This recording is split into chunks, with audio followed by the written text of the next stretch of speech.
Mga kabuksi, magandang araw po sa inyong lahat at ngayon po muli po natin balikan si Justin at si Cariela, yung pong mga batang katutubong Aita. At ngayon po mga kabuksi, nandito na po tayo sa kanila. Meron po tayong ibibigay po na tulong na bigay po ng ating sponsor. Tao po! Tao po! Hello po nanay! Pwede tumuloy po? Pwede naman po. Ay! Hello!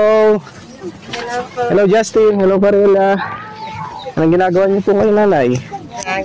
Nandito anak, nagluluto po. Ayun po, meron po kaming panibagong tulong po nanay. No, Justin, kukumustahin namin kayo, no? Opo.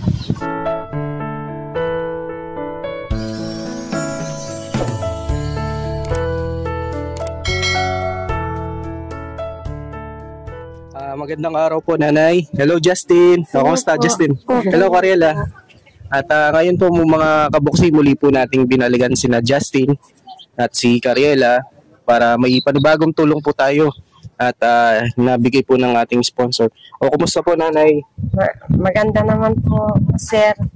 Ito po nagluluto kasi bago lang si Justin galing sa bundok para may ibibinta sa naghanap ng ibibinta para may pambaon bukas kasi mag-aaral na. Mag-aaral na. Kumusta Justin? Galing ka sa bundok? Anong ginawa mo sa bundok Justin? Nagkuha po kami ng puso ng saging. Kumuha At ibinibenta na po para may pagbaon po kami bukas na mag-aaral na po. Mag-aaral na kayo bukas? Opo. Pumunta kayo ng bundok para makakuha ng puso ng saging tapos binenta nyo? Opo. Pero ngayon po Nanay Donna, may mga gamit na po si na Justin? Wala pa po. Wala pa kayong pang gamit? May notebook ganun, wala pa? Wala pa. At Nanay Donna, Justin, Cariela, kaya nandito kami, meron kaming ibibigay na tulong sa inyo, no? Ito bigay ni Nanay Edith para makabili kayo ng school supply. At magpapasokan na po yata bukas, no Nanay? Ito po.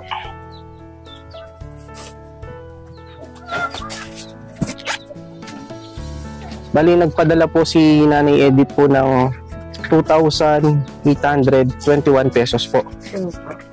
Ito Justin, no? Para kahit na notebook po nanay, wala pa po sila. Wala pa po. Bag at saka pag ano po sa school, wala pa. Wala pa po. Ito Justin, no? 1,000, 2,000, 2,500, 2,600, 2,700, 2,800, and 21 pesos. 2,821 pesos po. Maraming salamat po. Maraming po salamat. Makakabili na po kami ng gamit na ano po sa eskwela. Eskwelahan. Ngayon Justin, basta pagbutihin mo sa pag-aaral mo, no? Cariela, pagbutihin mo, no? Nay, gano'n pa importante po na makapag-aaral po yung mga anak niyo po? Gustong-gusto ko pong makapag-aral yung mga anak ko kasi ayaw ko pong matulad sa akin na nahihirapan. Puros na lang po sa bundok, nag-aano ng mga nagtatanim, nagkukuha ng mga puso, ano-ano na lang po yung binibinta. Kaya talagang gustong-gusto ko pong makapag-aral yung mga anak ko. Makapag-aral po. Opo. Kaya si Justin gusto ko pong makapag-aral para makatulong po sa amin, sa mga kapatid niyang mga maliliit. Bali po Nanay Donna, kayo na lang po yung tutulong sa kanila na bumili po ng mga pangangailangan po nila sa eskwelahan po, no?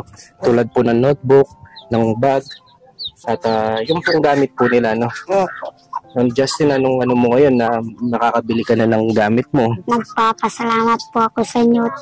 Makakabili na po ako ng bag at mga notebook para meron na po akong gagamitin sa eskwela. Kalaking tulong pong ibinigay ninyo, makakabili na po kami ng mga bag at mga notebooks na gagamitin namin po sa eskwela. Kanina po kagagaling namin po sa bundok. Nagbenta po kami ng mga gulay.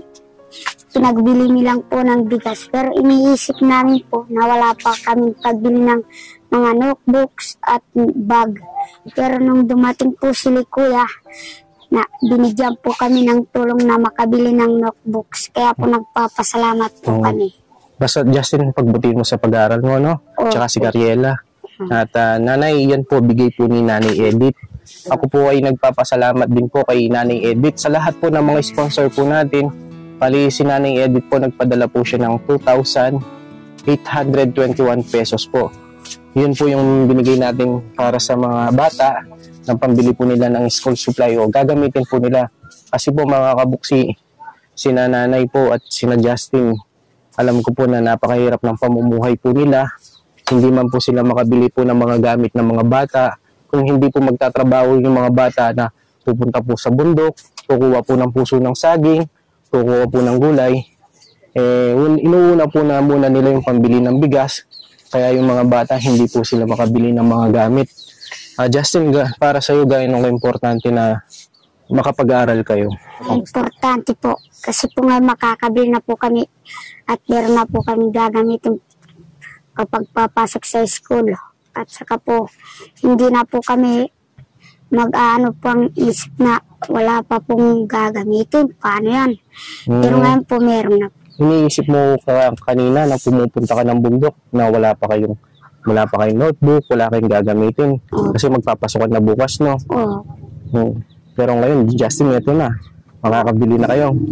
Anong masaya, Justin? Masaya po. Basta pagbutihin niyo sa pag-aaral mo, no? At maging mabait na bata, no? At huwag ka susuko sa pangarap mo, no?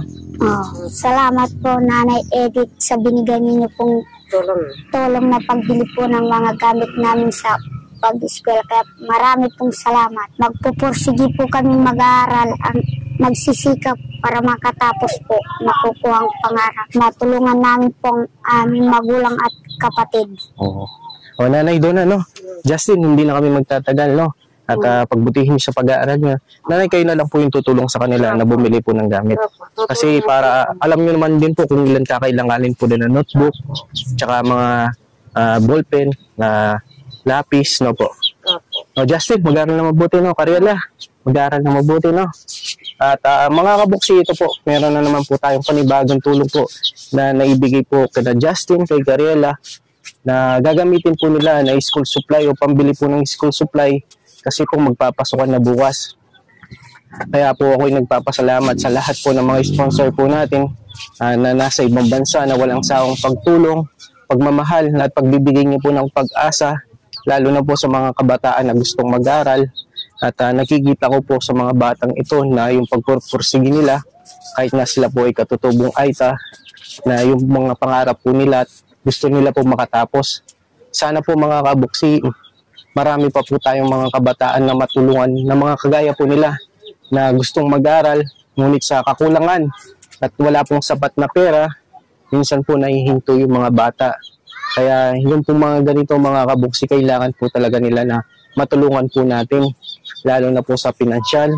Kasi po yung mga pambili po nila ng mga gamit, kasi hindi naman po sila nakakabili po ng mga school supply kasi yung pong pamumuhay po nila ay na sakto lang po sa pang-araw-araw po nila. Bago po sila bumili po ng mga school supply, bumibili na po sila ng mga bigas, pagkain. Kaya yung mga bata po minsan umihinto po sa pag-aaral. No, Justin? Kami pong salamat kay Kuya Buksi na tumulong po kayo sa amin at may pambibili na po kami ngayon. At hindi na po kami maghihirap pang humanap ng pagbibili ng bag namin at mga notebooks. Bali po Nanay Donna, kahit na isang notebook, wala pa po kayo nabibili. Wala pa po. Kahit na isang notebook, Justin, wala pa. Wala. Kahit na ballpen, wala pa.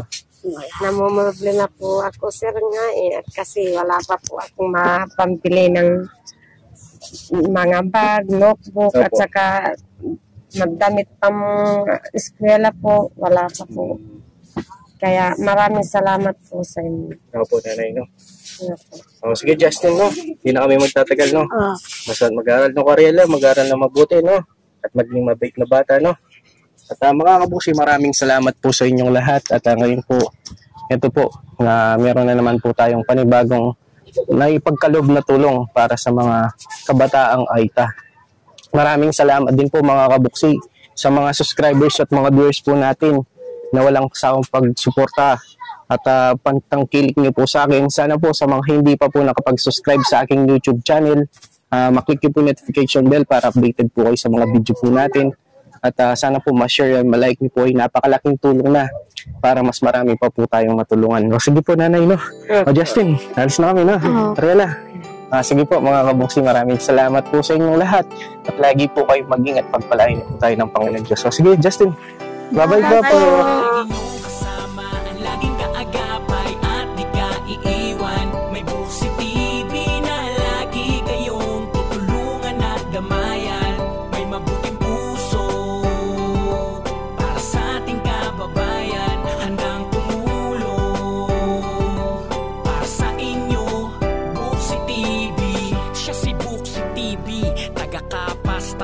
May mabuting puso, handa na tumulong sa nangangailangan sa kanyang mga kapwa at kahit sino.